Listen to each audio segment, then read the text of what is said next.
काँग्रेस नेते कुमार केतकर यांनी 2014च्या लोकसभा निवडणुकीसंदर्भात अत्यंत विचित्र आणि मोठा दावा केलाय। काँग्रेसला सत्तेबाहेर करण्याचं षडयंत्र अमेरिकेची गुप्तचर संस्था CIA आणि इस्रायलची गुप्तचर संस्था मोसादने रचल्याचं त्यांचं म्हणणं आहे। एवढंच नाही तर विदेशी गुप्तचर संस्थांना केंद्रात काँग्रेसच्या नेतृत्वाखाली स्थिर सरकार स्थापन होऊ द्यायचं नव्हतं, त्यामुळे तो जनतेचा जनादेश नव्हता असंही ते म्हणाले।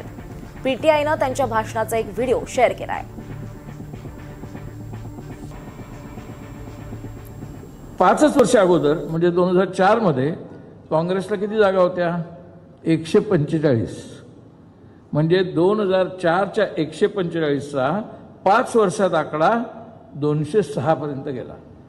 आता हाच प्रवाह जर पुढे राहिला तर त्यांना 2014 मध्ये जे मोदी आले त्या वर्षी काँग्रेसला 250 जागा किमान मिळू शकल्या असत्या, आणि जर 250 जागा मिळू शकल्या असत्या तर जवळजवळ ती मेजॉरिटी त्या, कारण इतर मित्रपक्ष सुद्धा आहेत। म्हणजे काँग्रेस पुन्हा सत्तेत 2014 मध्ये मोठ्या प्रमाणात आली असती। हे चित्र 2009 मध्ये दिसायला लागलं, ज्यावेळेला त्यांना 206 जागा मिळाल्या। तेव्हा गेम सुरू झाले आणि कोणत्याही परिस्थितीमध्ये 2014 मध्ये यांच्या सीटा वाढता कामा नयेत। हे गेम कोणी केले? आणि 2014 मध्ये काय झालं? 206च्या एकदम 44। तर कुमार केतकर यांनी मोठा दावा केलाय। 2014च्या लोकसभा निवडणुकीबाबत त्यांनी हा मोठा दावा केलाय। CIA मोसादचं हे मोठं षडयंत्र असल्याचं केतकर यांनी म्हटलंय।